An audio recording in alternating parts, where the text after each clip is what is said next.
पथ कर फल सब पाई।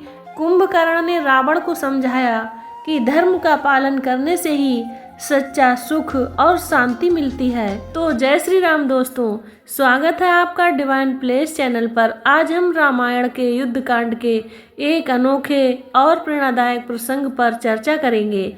यह प्रसंग है रावण और कुंभकर्ण के बीच का संवाद, जिसमें कुंभकर्ण ने अपने भाई रावण को धर्म और सत्य का पालन करने की सलाह दी।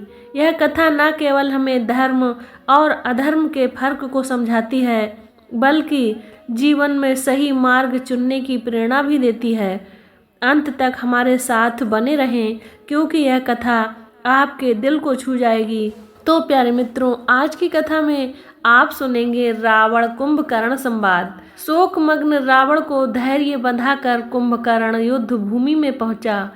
स्वर्ण कवच से सुसज्जित कुंभकर्ण ने हाथों में विद्युत के सदृश प्रकाशित भयंकर शूल उठा रखा था।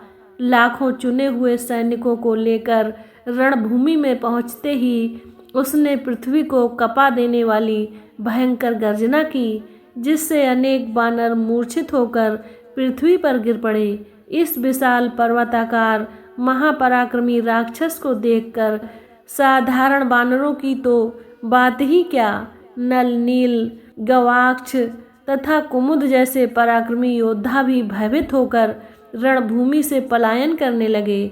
असंख्य बानर सैनिकों ने भी अपने इस सेना नायकों का अनुसरण किया। अपनी सेना को इस प्रकार प्राणों के भय से भागते देखकर युवराज अंगद ने ललकार कर कहा, हे बानरों, क्या इस प्रकार शत्रु को पीठ दिखाना तुम्हें शोभा देता है? तुम जैसे वीरों को भी प्राणों का मोह सताने लगा। धिक्कार है तुम्हें और तुम्हारी वीरता को। जिस कुंभकर्ण को देखकर तुम भाग रहे हो, क्या वह कोई असाधारण योद्धा है? मांस मदिरा का सेवन करके उसका शरीर फूल गया है। वह तो बड़ी सरलता से मारा जाएगा। क्या रामचंद्र जी के तेज के सम्मुख यह ठहर सकता है? आओ लौटकर युद्ध करो। भागकर संसार में अपयश के भागी मत बनो। अंगद के उत्साह भरे वचन सुनकर बानर सेना पुनः रणभूमि में लौट आई। वे प्राणों का मोह छोड़कर कुंभकर्ण और उसकी सेना पर आक्रमण करने लगे। कुंभकर्ण भी अपनी विशाल गदा के प्रहार से बानर सेना को मार मार कर ढेर लगाने लगा। फिर भी शेष बानर वृक्षों तथा शिलाओं से राक्षस सेना का विनाश करने में जुटे रहे।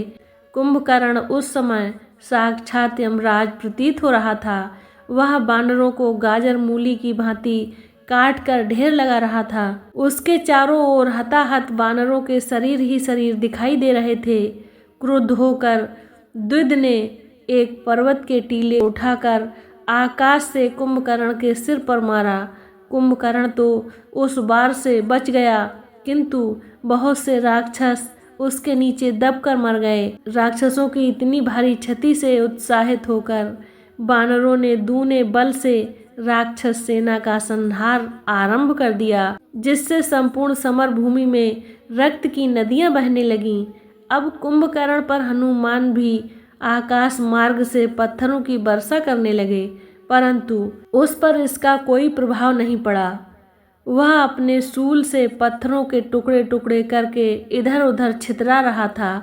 इस प्रकार अपने बार खाली जाते देख हनुमान ने एक नुकीला वृक्ष उठाकर कुंभकर्ण पर वार किया और उसका शरीर लहूलुहान कर दिया।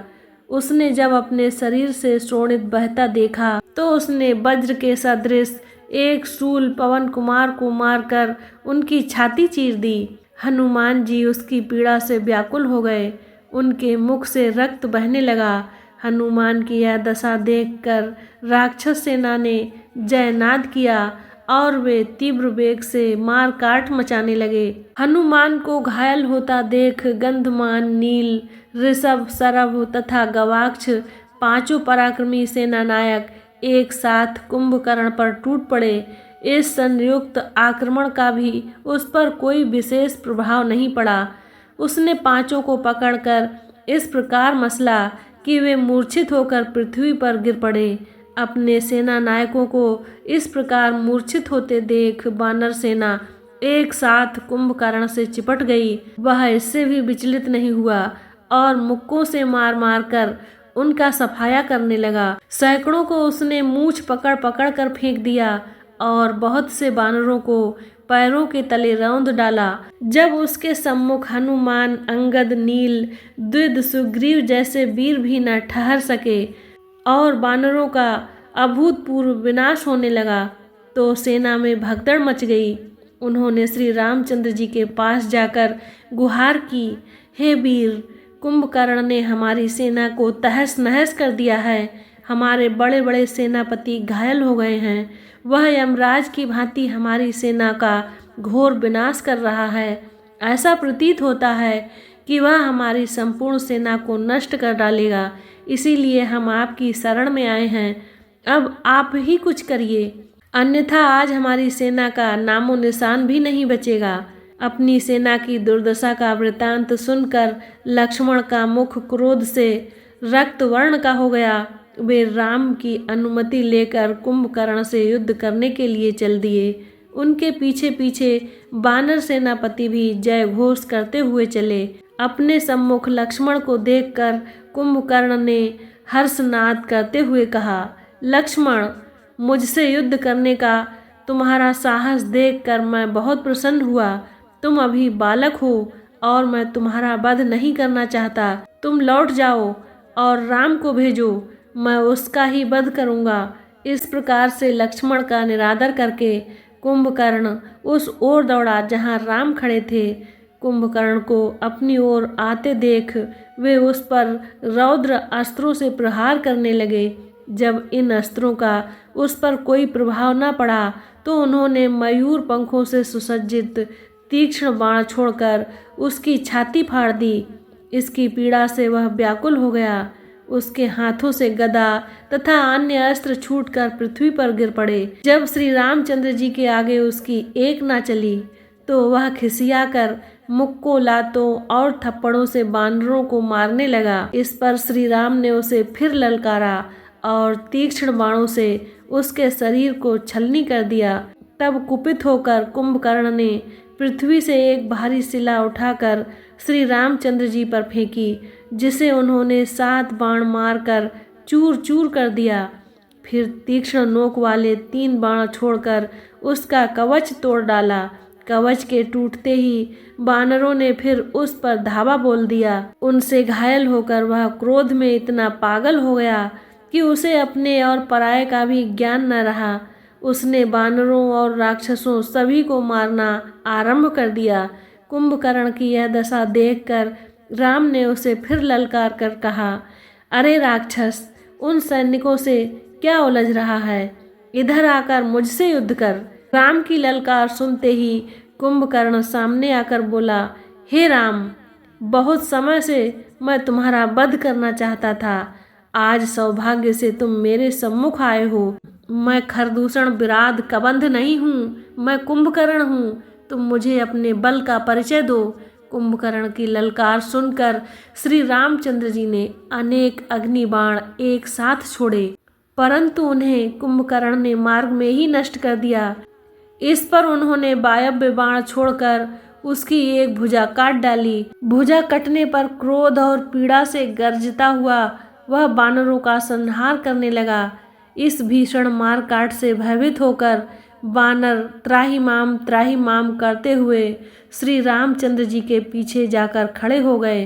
तब श्री रामचंद्र जी ने ऐन्द्र नामक बाण से उसकी दूसरी भुजा भी काट डाली। फिर उन्होंने अर्धचंद्राकार बाणों से उसके दोनों पैर काट डाले। इससे वह भयंकर शब्द करता हुआ पृथ्वी पर गिर पड़ा। तब उन्होंने इंद्र द्वारा दिया हुआ सूर्य की किरण की भांति जाज्वल्यमान ब्रह्मदंड नामक बाण छोड़ा, जो कुंडलों से युक्त कुंभकर्ण के मस्तक को काटकर आकाश में उड़ा और फिर उसे पृथ्वी पर गिरा दिया। कुंभकर्ण के मरते ही वानर सेना में हर्ष की लहर दौड़ गई।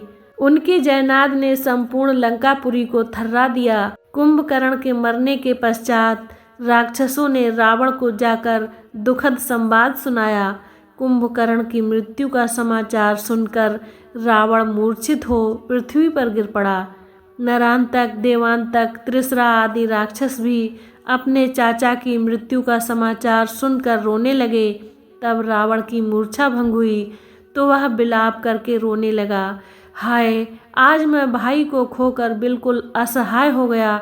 जिस कुंभकर्ण के नाम से देव दानव तक थर्राते थे, वह वीर आज मनुष्य और वानरों के हाथों मारा गया। तुम्हारे बिना आज यह मेरा राज्य किस काम का? तुमने ठीक ही कहा था कि मैंने विभीषण की बात न मानकर भूल की थी। हाय कुंभकर्ण, तुम मुझे अकेला क्यों छोड़ गए? बिना भाई के यह जीवन भी कोई जीवन नहीं है। मैं तुम्हारे बिना अब किसके भरोसे जीऊँगा? इस प्रकार विलाप करते हुए वह फिर मूर्छित हो गया। जब रावण को फिर सुधि आई तो त्रिसरा ने उसे धैर्य बंधाते हुए कहा, पिताजी, चाचा जी के मरने का आप इतना शोक क्यों करते हैं? उन्होंने तो शत्रु के छक्के छुड़ाने के पश्चात ही वीर गति प्राप्त की है। अभी आपको निराश होने की क्या आवश्यकता है? आपके पास तो ब्रह्मा की दी हुई शक्ति है, उसी से आप सेना सहित राम का नाश कीजिए। हम सब भी आपके साथ चलेंगे। आप अभी शोकाकुल हैं, विश्राम कीजिए। हमें रणभूमि में जाने की अनुमति दीजिए। त्रिसरा के इन वचनों को सुनकर रावण को कुछ धैर्य बंधा और उसने अपने पुत्रों को युद्ध में जाने की अनुमति दे दी। तो प्यारे मित्रों, आज की कथा को यहीं पर विराम देते हैं। अब आइए कुछ अनमोल वचनों को सुनते हैं। बोल्यहु कुंभकर्ण तब भाई, धर्म पथ कर फल सब पाई।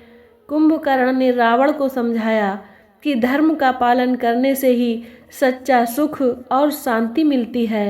धर्म न पथ तजी देऊ अस कहाई, सो नर सपनेहु सुख न लहाई। जो व्यक्ति धर्म का मार्ग छोड़कर अधर्म पर चलता है, वह कभी भी सुख शांति नहीं पा सकता। जासु राज सो विप्र दुखी, तेहि बलि बिनु गए नर मुखी। जिस राज्य में धर्म, ब्राह्मण और सत्य का आदर न हो, वह राज्य शीघ्र ही नष्ट हो जाता है। अहंकार पतन का मुख्य कारण है। धर्म और सत्य का अनुसरण करना ही विजय का मार्ग है। दूसरों की भलाई और न्याय करना ही सच्चा नेतृत्व है। तो दोस्तों, रावण और कुंभकर्ण का यह संवाद हमें सिखाता है कि जीवन में धर्म और सत्य का अनुसरण ही सबसे बड़ी विजय है। यदि यह वीडियो आपको पसंद आई हो तो इसे लाइक करें, अपने दोस्तों और परिवार के साथ शेयर करें और हमारे चैनल डिवाइन प्लेस को सब्सक्राइब करें। कमेंट में ज़रूर बताएं कि यह कथा आपको कैसी लगी। अगली वीडियो में फिर मिलेंगे एक और प्रेरणादायक कथा के साथ। तब तक के लिए जय श्री राम, जय हनुमान।